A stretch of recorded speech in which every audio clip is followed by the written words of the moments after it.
On the way to the bathroom, you have to watch out for the back stuff. Yeah. It's awesome that we are able to do this and utilize our team and assets that we have today in the slow season, getting ready for the busy season. But it's taken a lot of planning to make sure we have the cash to do it, to make sure that we have the inventory to do it, to make sure that we know what to pour. Hi, I'm Katie Roering. And I'm Eric Roering. We're the founders of Fontana Candle Co. We took our hobby of candle making from our home and turned it into $1 million candle business in 4 years. Welcome to the Candle Couple Podcast. This is episode 26, getting ready for candle season. Make sure to like and subscribe to follow along on our journey. What do we consider peak candle season? This has actually kind of been changing for us over the last couple of years. In 2020, it was like October. 21 was kind of September, and last year was like mid-August. It gets early and earlier every year. Gets earlier and earlier, which is kind of fun because it helps ease a little bit the cash management, scheduling employees now that we have more of them. And so it's nice to see that volume pull earlier into the year rather than later. And I think an important point to this is if you're selling wholesale, it's going to be earlier. Yeah, you're exactly right. Because wholesalers are going to want a couple of months ahead of time so that they can get their shelves and systems and SKUs ready for their busy season. I mean, when you think about it, you go into a shop, they're always a couple months ahead on the holidays. Yeah. I think our one employee went into Hobby Lobby the other day and she's like, guys, they had fall out. They had all the pumpkins. Yeah. And She was all like, the it's fall in Hobby Lobby. Yeah. And that was in June. Yeah. They're not messing around. It's kind of funny because as you go, it's not necessarily dates on the calendar, but events. So like as soon as 4th of July comes, people start shifting their focus into, oh, okay, kind of back to school now. And not the kids. That's the worst time of the year. Exactly. They're thinking the exact opposite. So it's kind of event driven. And as we see 4th of July coming up next week, we are really gearing up for our fall production. Well, yeah, today's what? June 27th. I never know what day it is. They all run together. But today's June 27th. And not only did we start pouring for fall, last week you had our candle makers pouring for Christmas scents. Yeah.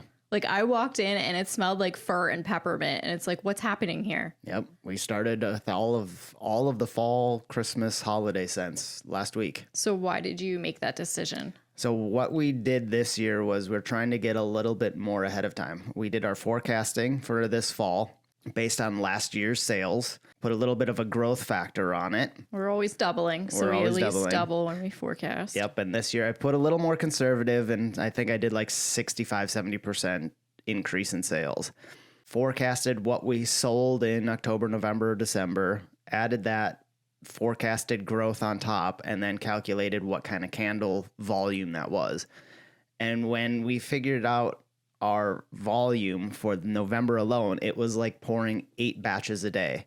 That's a lot. Which is a lot. For our team and our building and everything. Uncomfortably, we can do 4 a day. And we did that last season. We did that last season for a couple of weeks. But our team does burn out. Very much so. Doing that many every day. Very much so. And so trying to ease the pain of November, we are starting to pull that volume into June and July and increasing. Which is great because we're typically slow in June and July. So the alternative would be, okay, I have peak season in November. I need to build and manufacture and have a team ready for 8 pots a day. Well, then you have all this excess capacity in June and July that will never get utilized. And so rather than building up for peak season in November, we're pulling that volume and utilizing our current assets and team today. And so our demand in June is a pot a day, a batch a day, but we're still pouring 2 to 3 pots and batches because we know we can store that for 4 months and get ready for the fall. We're also using this time as we build out our holiday and fall inventory to train new team members on the process. That's exactly right. Now, there is an issue that comes up with what we are doing because it's an extremely cash intensive project because we are paying for all of our raw materials. We have all this labor. We have all this inventory that we're sitting on for the next 3 to 4 months that we've paid for. And so we have budgeted like $30,000, $40,000 in excess inventory just to hang on to it and hold it for a couple of months. And I think not only does it have cash flow implications, but you also need to have room to store everything. Right. That's right, which we don't have in our current building. I know a lot of makers and manufacturers that for this type of thing get storage units. Yep. And they fill storage units with their excess inventory. And I can fully understand why, because we literally are starting to put back stock into our hallways. Yes. So we are on the way to the bathroom. You have to watch out for the back stock. Yeah. It's awesome that we are able to do this and utilize our team and assets that we have today in the slow season, getting ready for the busy season. But it's taken a lot of planning to make sure we have the cash to do it, to make sure that we have the inventory to do it, to make sure that we know what to pour. And so if you've watched previous episodes, we say really maintain an inventory sheet of your sales. What did you sell? What size did you sell? What scent did you sell? As all the business gurus always say, know your numbers. Know your numbers. That's the basis of any business. And it's not just financial numbers. Know your numbers. Know your numbers, because now what I'm doing is I'm taking what we sold last year by scent and size and putting on a production schedule, a growth factor of each of those products. So I know I have to pour 5 pots a month of our best-selling cinnamon orange clove. Well, and the last year there were a couple times that our website was completely sold out of our top sellers. Yep. And we will not do that this year. Nope. Like we cannot sell that. It's an opportunity cost that we just can't do anymore. Nope. So we are really focusing on our best sellers, making sure we have great inventory going into the fall, because not only are we going into the fall and busy season, we are moving our warehouse. Yes. And we're moving tentatively August 1st, which means production will probably be down for a week as we set things up, tear things down, refigure out where everything's going. And then once we get running again, we're going to be running slower for a while until our team gets the lay of the land. Yep. Anytime you've ever moved your house, you don't know where you put the forks. And so that's exactly what we're planning for. Our processes are going to be completely changed. Screwed up. Yes. And so that's why if we can at least get shipping up and have finished product available for them to ship, yep, we can focus on that and give us kind of a capacitor of because again, volume. in August, when our volume starts to tick up, we can't have our website be down. Nope. That is not an option. Nope.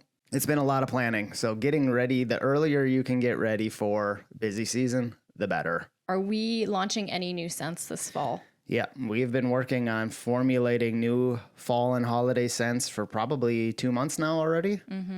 And we will start now wick testing them and getting ready to finalize those formulas and containers. We're also working on a new container vessel, and that means we're going to re-wick test everything. And I think it's very important, and we talked about this 2 episodes prior, knowing your steps to launch new products and knowing your average timeline so you can really schedule in new product testing and development. Yeah, because it does take a lot of time. You don't want to rush product development. I learned that. You don't want to scramble to get a new product out the door and then have it be low quality. No, right. Not smell good, not burn well, not appear well. Yeah. And so, right, you can't rush it to just say, oh, it's fall. Here I have to get something Yep. out. Take your time. Yeah, know your timeline and really plan ahead. And then add an extra month to it, because there's inevitably For all the things that go wrong. Right, because your first formula isn't going to work, or your product designer isn't going to have time to fit you in. Always build in a buffer. So if we get to the new building and we find that our fall capacity, our fall sales and holiday sales are so much greater than you forecasted, will you do anything to pivot, like hire temporary holiday help? Any thoughts on that? Fortunately, we've got a nice queue of people who have worked for us before that want to come back. And so for part-time holiday, which is nice, because when there's 1,000 candles to wick a day, it's nice to have an extra set of hands for a couple hours. And they know what they're doing. They know what they're doing. We don't have to them. train them. So fortunately, we've had a lot of part-time people that do want to come back for short little stints. But I don't know if I would. Like the large 3PLs at a holiday, they always bring in the temp staff. That's just not part of our plan right now. No, and I don't want to sound snobbish or anything, but I'm very protective of our team, and I don't want someone coming in that isn't going to jive well with the team just because we have to get things done. I don't want We don't want to erode the culture that we built. That's so important to us. And so a temp employee is not going to appreciate the culture in No. most instances because they know it's not permanent. right or wrong, I've always been hesitant for temp labor just because you can't expect the most out of them. Like, they know it's a part-time gig, you know it's a part-time gig, and so why would you ask them to go above and beyond or expect them to go above and beyond for you and your company? I was a temp worker back in the day when I worked at a bank. Yeah. Yeah, I was the part of the temp staff. Yeah. But of course, I always wanted to do an amazing job in everything I do.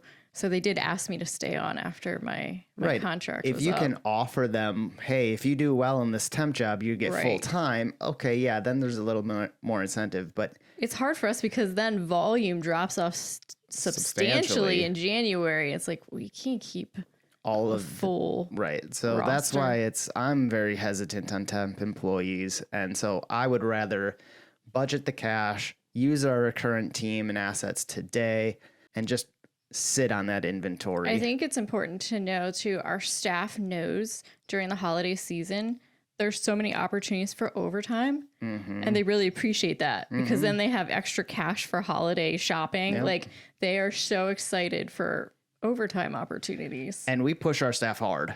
And last year we gave them all the week between Christmas and New Year's off as paid. And every part of me wants to make that a standard process every year. Oh yeah, I think it's going to be. It has to be because we push our team. We push them hard. It's not so much November, we December. push our team. It's the volume, the business itself picks up so much and our team just inherently wants to do a good job. Exactly. It's not like we're cracking the whip on them. No. Like they just want to. inherently want to do an amazing job. Yeah. And that's why we will bend over backwards to make sure we can give them that week off because that's important to show. It's a nice perk. To show that we really do appreciate the work they've done for us. Subscribe and follow along for more e-commerce success tips so you can build a 7-figure e-commerce candle brand too. And if you have any suggestions for future episodes, drop a comment below.